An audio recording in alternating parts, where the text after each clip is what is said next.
This is this is what a Swedish dude. This is how a Swedish dude or dudess would stand, like checking out a band with arms crossed. Like this is our impression of a Swedish audience at a kick-ass concert. If they're super excited, they might go like this. Yeah. That's like fuck yeah, we want them over. Okay, so welcome to the interview. Thank you. First of all, are you having a good time? You enjoying the festival? Not really, no. Haven't seen much of it. I don't know about you. I got up 1 hour ago. That's why I'm late. It's all my fault. You don't know that we guys are late, but we're super late. And this is. I wasn't late. You were late. No, I'm late. I'm late. I'm late. And this is the reason. See, but this is. Crispy, this crunchy. Is not showing, right? I had this thing going. I couldn't find my wax and stuff, so I was like super nervous about this thing. Right. Yeah. Oh, I can tell you're looking good. So it's okay. Yeah. No, we're having a good time. So you're looking forward to your show today? Very much so. Yes. Yes, I do so as well. Do you remember the first time playing in Germany? How was that for you? I vividly remember the first time we opened up for Do Nots in 2010 in Übel Hamburg. And I remember rolling up in front of this, like outside the big bunker, like the concrete bunker. Looks like a football stadium from the outside, size-wise. So there was definitely, we were like thinking, this is the biggest. And we opened for them, and it didn't really go down too well. We had this kind of routine where we just, you know, we go up and we think like every band, we're the best band in the world, kind of. And they didn't dig it. It was like we went in and we did our thing and nobody applauded. It was like, I didn't get it. And then Do Nots went on and everybody went fucking nuts. Yeah. And it was like a period of just adjusting to like, oh, we really are nobody. But it quickly turned, like we learned very quickly in the first like 3 days, the 3 shows. The third show was way different because I guess we just found some kind of level where we thought, okay, we need to be like humble as well, kind of. Maybe we're not the biggest band in the world yet.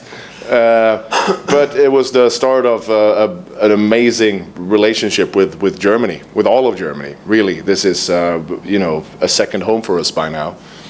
We recorded, you know, 2.5 albums in Berlin, pretty much. We mixed. We have a lot of people that we work with here and amazing friends and fans. So it's always a pleasure to come back.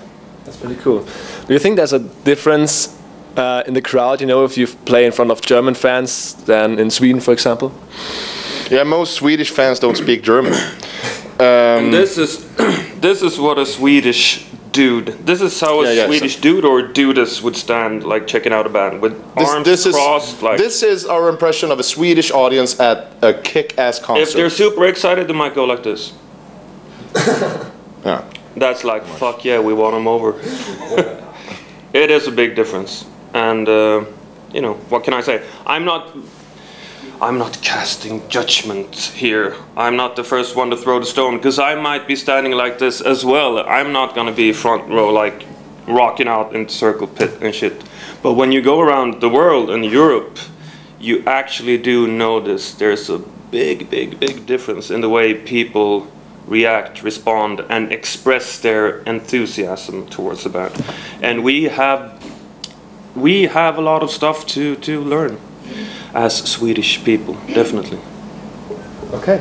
So what do you like more, playing in front like festivals in front of big crowds, or rather small club concerts where like everybody's going crazy and enjoying your music? I really don't have a preference crowd-wise or like people-wise. The only thing I can say is that I am much more comfortable in like a space like this where you can actually breathe. There are like good lights, it's like clean walls and good food. Yeah.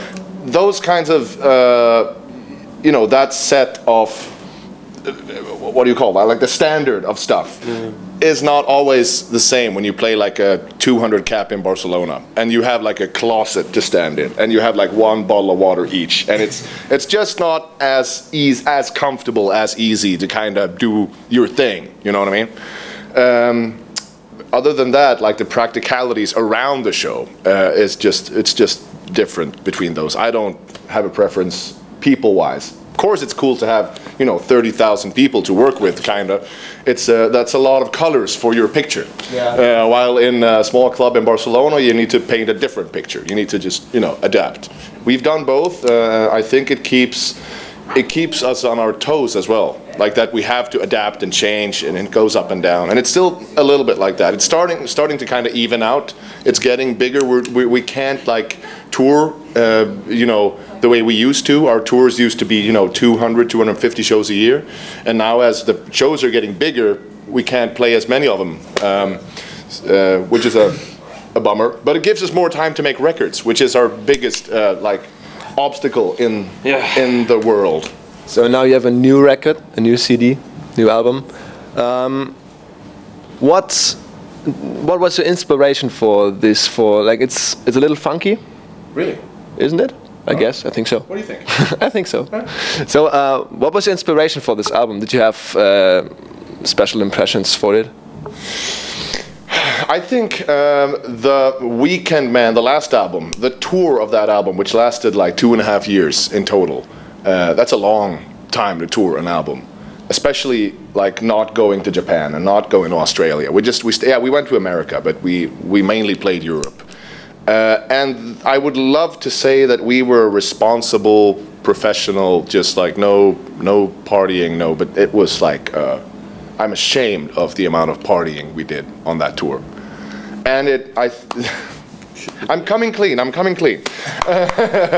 No, we started like when we started the band, we were all about, you know, we're not Motley Crue, and we're not Motley Crue. But I mean, but we're focused on our show, and we are focused on our show, and we would never ever risk our performance. You know what I mean? Yeah. But at some point, after a couple of years, we started like it was just too much work, and like too little fun. So we started like trying to find some sort of a balance, and we found it at the bar. No, but we had a lot of fun touring the last album, and I think that kind of fueled the writing, especially like the whole after party thing, because there was an after party every night, like every single night there was champagne, there was Earth, Wind and Fire, there was the whole thing. I think that fueled the writing for this album more than anything. And as for the sound, I don't think it really changed. You mentioned funky. I think there's a whole bunch of stuff that you could call it. I don't see it as a change necessarily. I see it like an expansion, kind of. You know, this is Royal Republic country, and now this is Royal Republic country. You know. Yeah. Cool. So do you have kind of idols or artists and bands you're looking up to and say, okay, this is like, you know, this is great? Of course, I love a lot of bands, but not in the way that like this is the band we want to be, or we're striving towards becoming what they are, or anything like that. We're way past that. I mean, when you start a band, you start out trying to be at least somewhat like, you know, your heroes or the people you look up to musically. But as time passes, you kind of find your own thing, and we turned this thing into being Royal Republic, and this is what we are now, and we are super confident with being Royal Republic and playing the kind of music that we do. But obviously, I can only speak for myself, obviously we have, you know, people that we look up to and admire.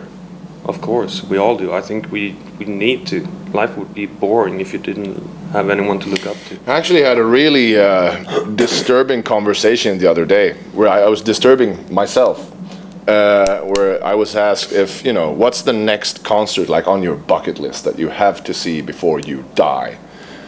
And I started counting like the concerts I've been to and the people that I've seen and met and so on. And I was just like, that's it, I'm done. I've seen all of them. Like, I have no more bucket list artists. This is not good, Adam. At this point. It's insane. Come on, I've seen Metallica, I've seen U2, I've seen Paul McCartney, I saw John Williams in concert, I've seen, you know, Rammstein, I have seen the Eagles, I have seen Earth, Wind and Fire, I haven't seen Michael Bolton, but that's not really like a bucket list kind of thing.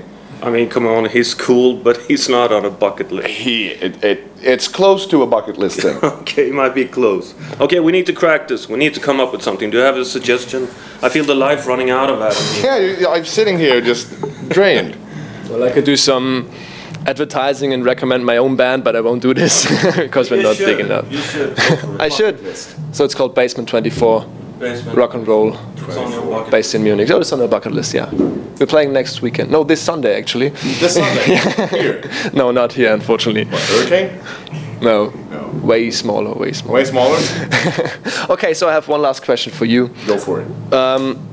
What do you think is for you the best place to be ever?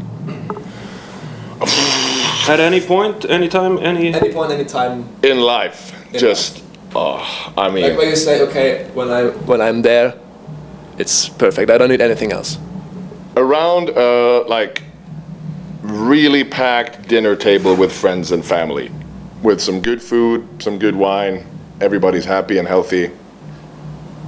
I think that's pretty much all I need. That's good. And you?